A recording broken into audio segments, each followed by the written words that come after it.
నమస్కారం అండి. నేను చంద్రమోహన్. మీరు చూస్తున్నారు జోరుగా హుషారుగా యూట్యూబ్ ఛానల్.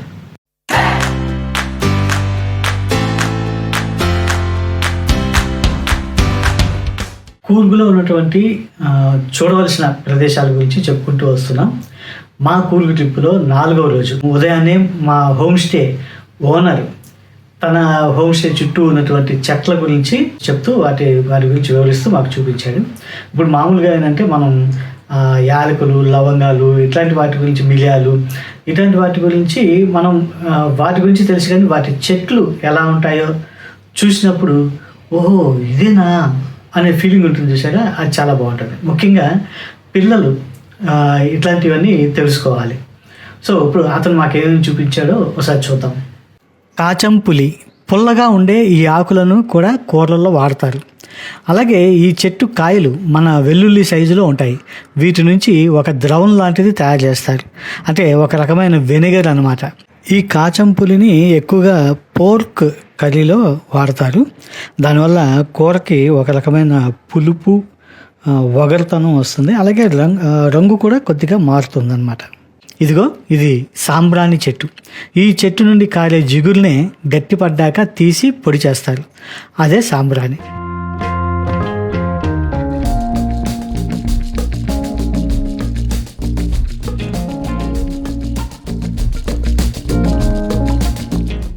ఇదిగో ఇది బిర్యానీ ఆకు చెట్టు. ఇది యాలకుల చెట్టు.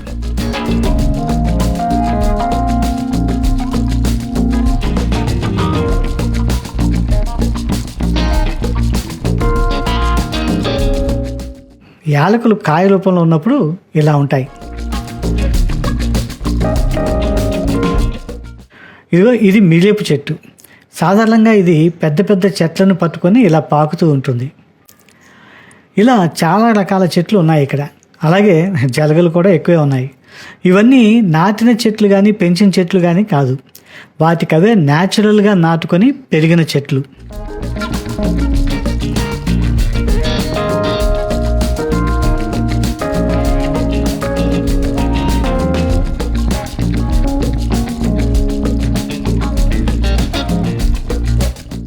స్పైస్ గార్డెన్ చూడటం అయ్యాక మడికేరికి 35 కిలోమీటర్ల దూరంలో ఉన్న నల్కనాడ్ ప్యాలెస్కి బయలుదేరి వెళ్ళాం. చూడ్డానికి ఒక మాదిరి పెంకుటిల్లులా కనబడే ఈ ప్యాలెస్లో 2 అంతస్తులు ఉన్నాయి. కొడగు ప్రాంత రాజుల్లో హేలీరి వంశానికి చెందిన ఆఖరి రాజు అయినటువంటి చిక్కా వీర రాజేంద్ర ఈ ప్యాలెస్లోనే ఉండేవారు. మడికేరి టిప్పు సుల్తాన్ ఆధీనంలో ఉన్నప్పుడు అతనితో పోరాడడానికి దొడ్డ వీరరాజేంద్ర అనే రాజు మడికేరికి దూరంగా దట్టమైన అడవిలో ఈ నల్కనాడు ప్యాలెస్ను కట్టించాడు. తన 2వ భార్య మహాదేవ అమ్మాజీని ఆయన ఈ ప్యాలెస్లోనే పెళ్లి చేసుకున్నాడు. ప్యాలెస్ లోపలికి వెళ్ళే మెట్లకు 2 వైపులా ఏనుగుల శిల్పాలను అద్భుతంగా చెక్కారు. కొడగు సంస్కృతిలో ఏనుగు ఒక ముఖ్య భాగం.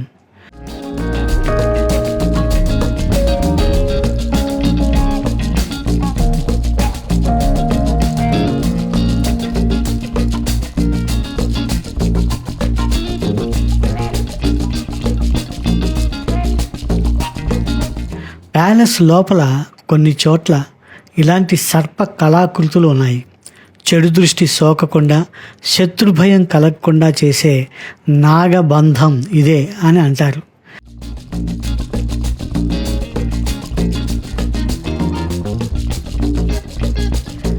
ద్వారాలు చూసారా ఎంత పకడ్బందీగా ఉన్నాయో.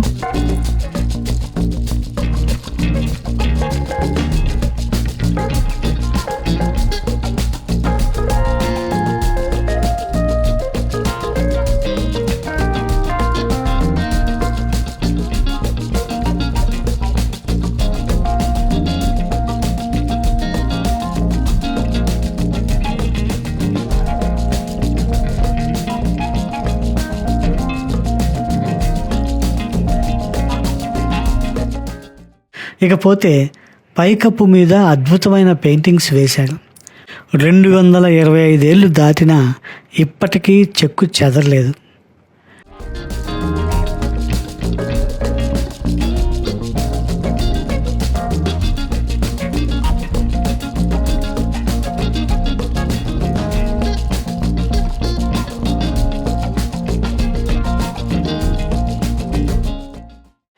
ఇది రాణిగారి గది.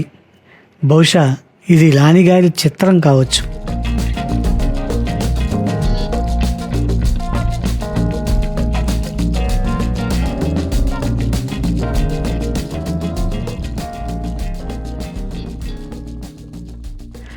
ఇది రాణిగారి స్నానాల గది.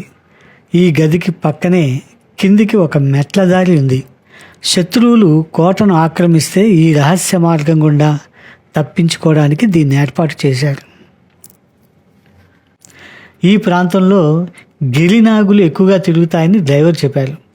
ప్యాలెస్ చూసి తిరిగి వస్తుంటే నిజంగా ఒక గిరినాగు రోడ్డు దాటుతూ కనిపించింది.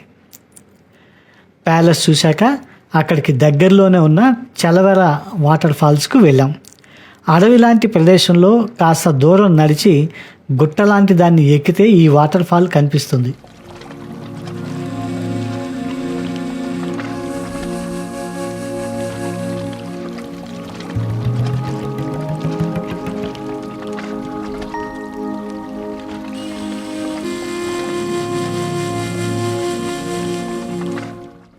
కష్టపడి ఎక్కాక వేసవి కావడంతో అక్కడ జలధార కానీ ప్రవాహం కానీ ఏదీ కనిపించలేదు.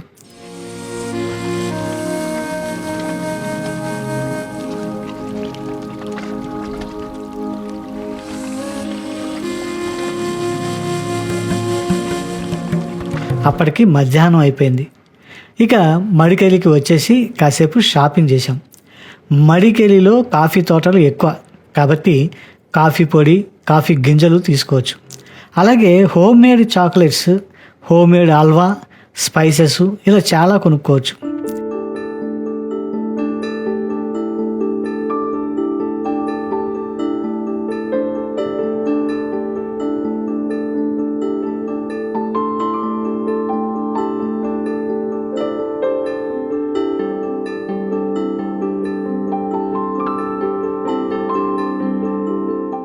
ఇకపోతే ఫుడ్. మనం ఏదైనా టూర్కి వెళ్ళినప్పుడు చాలామంది ఎదుర్కొనే సమస్య ఏంటంటే ఫుడ్. చాలామంది ఏమంటుంటారంటే మేము టూర్ బాగా ఎంజాయ్ చేసాము కానీ ఫుడ్ మాత్రం తినలేకపోయాము, మాకు నచ్చలేదు అని అంటుంటారు. అసలు కొంతమంది టూర్లకు వెళ్ళి వాళ్ళకి నచ్చిన ఫుడ్ దొరక్క పస్తులు ఉండే వాళ్ళని నేను చాలామందిని చూశాను. అలా ఎందుకని? ఇప్పుడు మనం తినేదే ఫుడ్, వేరే వాళ్ళు తినేది ఫుడ్ కాదని అనుకోవడం తప్పు కదా. ఇప్పుడు మనం టూర్లకు వెళ్ళేదే వాళ్ళ యొక్క జీవన విధానాలు, అంటే వేరే చోట్ల ప్రజలు వాళ్ళ యొక్క జీవన విధానాలు ఎలా ఉన్నాయి, వారి ఆహారపు అలవాట్లు ఏమున్నాయి, తర్వాత వాళ్ళ సంస్కృతి ఏంటి. ఇప్పుడు మనం తినే ఫుడ్ మన సంస్కృతిని బట్టి మనం తినే ఫుడ్ ఉంటుంది అన్నమాట. అలాగే వాళ్ళ సంస్కృతిని బట్టి వాళ్ళు తినే ఫుడ్ ఉంటుంది. కాబట్టి మనం వెళ్ళిన ప్రతి చోట ఆ ఫుడ్ని మనం ఇంటికి వచ్చేసిన తర్వాత, టూర్ నుంచి ఇంటికి వచ్చేసిన తర్వాత మనకు నచ్చిన ఫుడ్ ఎలాగో మనం చేసుకొని తింటాం. కానీ మనం ఆ టూర్లో ఉండే ఒక 2-3 రోజులు కావచ్చు, లేదా 10-15 రోజులు మ్యాక్సిమం అంతే. ఈలోపు అక్కడ ఉండే ఫుడ్ని మనం తినడం అలవాటు చేసుకోవచ్చు. తిని ఆ టేస్ట్ని ఒక్కోసారి కొన్ని టేస్ట్ గుర్తుండిపోతాయి. అట్లాగా టూర్కి వెళ్ళినప్పుడు మనం ఏదైనా తింటే మనకు కొత్తదే కావచ్చు కానీ తిన్నది గుర్తుండిపోతుంది. అలా అందుకని మనం ఎక్కడికి వెళ్ళినా, ఏ టూర్కి వెళ్ళినా కానీ ఆ ఫుడ్ని ఎంజాయ్ చేయడం నేర్చుకోవాలి.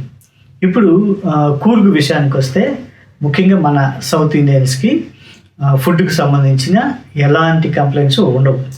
ఫుడ్ ఏ ఫుడ్ తీసుకున్నా బాగుంటుంది. ఇకపోతే కూర్గులో స్పెషల్ అనిపించే ఫుడ్ ఏంటో మనం చూద్దాం.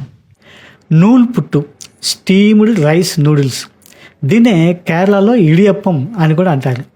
నూకలు ఉంటాయి కదా, అంటే విరిగిపోయిన బియ్యపు గింజలు, వీటిని అన్నంలాగా వండిన తర్వాత వేడిగా ఉన్నప్పుడే ముద్దలుగా చేసి మన చక్రాలు ఒత్తినట్టుగా ఒత్తితే దారాలు పోగుబడినట్టుగా ఇలా పోగుబడుతుంది.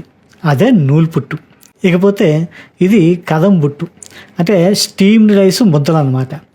బియ్యపు రవ్వ, కొబ్బరి తురుము కలిపి మన ఉండ్రాల మాదిరిగా వండే ఒక ముద్ద అన్నమాట. అలాగే బ్యాంబూ షూట్, అంటే వెదురు పిలకల కూర అన్నమాట. ఇకపోతే పందికూర, మడికెల్లో స్పెషల్ ఇది.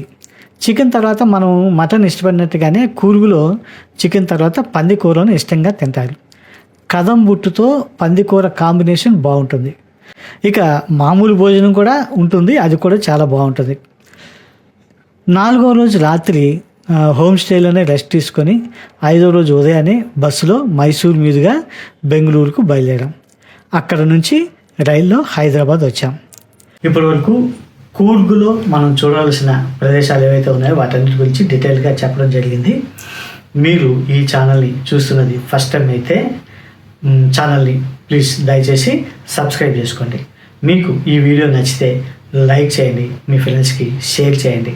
అలాగే మీకు ఏమైనా చెప్పాలనిపిస్తే కామెంట్స్లో మీరు మెన్షన్ చేయండి. ఇకపోతే మరో మంచి టూర్ విశేషాలతో మళ్ళీ కలుసుకుందాం. అంతవరకు సెలవు. Bye bye.